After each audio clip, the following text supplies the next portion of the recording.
Okay, let me ask you, I didn't know about your organization. Ed Choice was founded by Milton Friedman. He said in 2004, quote, "In my ideal world, government would not be responsible for providing education any more than it would be for providing food and clothing. Private charity would be more than ample to assure that there were schools available for every child." He also said, "The ideal to give parents control of their children's education would be to abolish the public school system and eliminate all the taxes that pay for that." That's pretty radical, a radical departure from the way we do things in Texas. Sure. Yeah, so his ideal was that parents should be in total charge of the education of their children.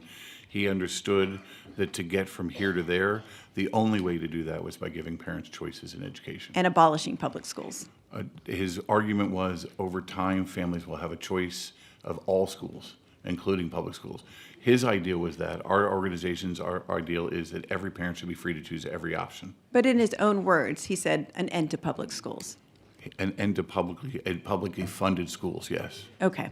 And his goal here, the goal ultimately, look, his goal was ultimately to end the stratification of society and put families in charge of education. Let me ask you that. How would we end the stratification society if you had a low-income family that wanted to go to one of these schools, for instance, in my district, most of which have tuition about $25,000 or $30,000? How would a low-income family to do away with the stratification system attend one of those schools? So that's what's happening right now in states with choice programs. The low-income families are attending schools that have higher rates than the voucher amounts, and they're doing so at higher numbers, just like in Indiana and just like in Florida. And you'll hear tons of stories of families who are doing that.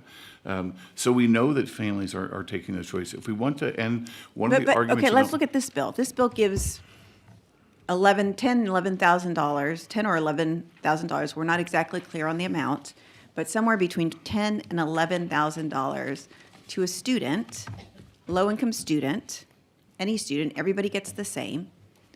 How do they attend what is likely $25,000, $30,000 private school in the school district that I represent to avoid the stratification system? So my understanding from Laura, and she can give you better data, is the average private school tuition rate is $9,500 in the state. No, sir. You said to end the stratification system. I'm asking because the only way to end it is that everybody has access to everything, right? That's how we're not stratified. So how does a low-income child, it's not like they can finance their K through 12 education like they do college, right? How do they access a $30,000 school that is in my district?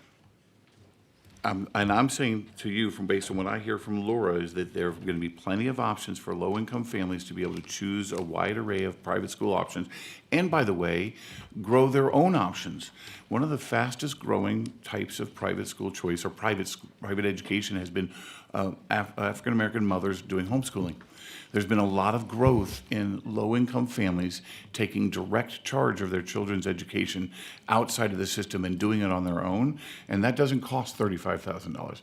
And you'll hear stories about that. There's tons and tons of micro schools that are starting all over the country. In the state of Indiana, when we started our program for micro schools, there were 6. There are now 69. Many of them are serving lower-income families, and they're being started and run by lower-income families. The options that are growing are out there, and I think as we look at a system that's different than the one we have now, then we'll see those kind of options growing. New private schools are starting in Florida, like all over the place, including in rural Florida. You're seeing in Arizona a dramatic increase in the number of options available to low-income families, particularly in rural areas. And so you're seeing growth and opportunities for low-income families, not at your traditional private school, while that's fine. But remember, most of the private schools in the state of Texas, from what we hear, are at $9,500. Okay, so what I gather from what you just told me is that we will absolutely have a stratification system depending on what you can afford. You may get subsidized by the state, but all those options are not available to all the kids. So it will be based on what you can afford. Under Milton Friedman, your founder's vision of education, it should be based on what you can afford, and not our current system in Texas, which allows all kids to go to all the schools, He right? would say it should not be based on a system of housing values that stratifies society as you have in every single state in America, where you can choose a home value and choose a type of school based on the house purchase and house price. That's what he considers stratification of society. That's what we have in America. When you choose, the amount of the value of your home determines the quality of your school all too often. And stratification in America in education, K-12 in particular, we are stratified by income because of assignment zones.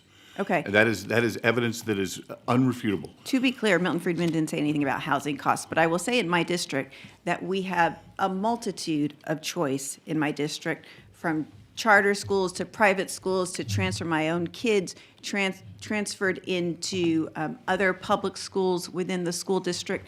And so perhaps then in my school district where we have ample choice, then we don't need to have this bill, because even if this bill passes, there are members of the House who will not have anywhere near the choice that I have in my district, because we already have choice. And perhaps, Mr. Schoolcraft, then my school district shouldn't have to participate in the accountability system, because our parents can get up and leave and go to another school if they don't like the way things are going anyway. But I'm sorry, let me get back to the point. So you mentioned cost savings to the state with the passage of this bill. That doesn't make any sense to me, because this bill spends probably about, actually a little north of $11,000 per student, which is currently more than the state is paying per student for public education.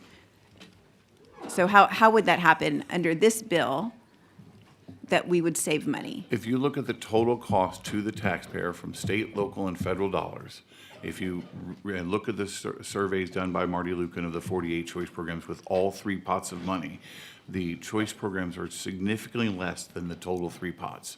And so the districts, the total pot of education is less as a result of school choice. And in fact, if you look at it, the total funding for, let me just pull up this data here, the average scholarship program is of all the choice programs, the 48 he did in 26 states, was $6,100. The average cost for public schools in those states was $17,011.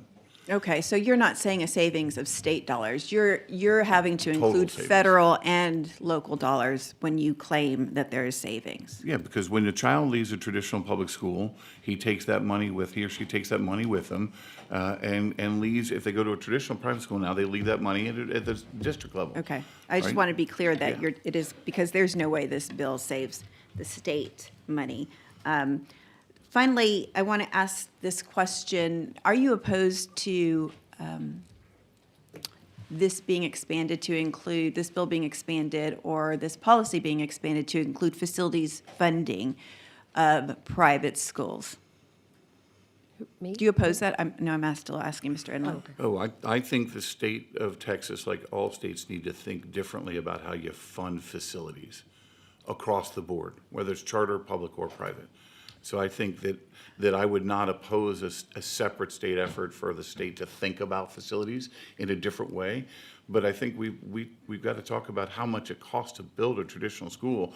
Why does it cost so much to build a traditional school when it costs much less to build a private or charter school? But, so you are supportive of state funding for private school facilities to expand this effort to, Not as part of this bill, no.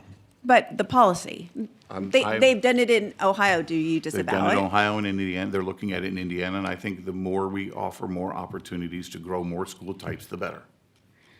Okay. So I take that you would be supportive of it.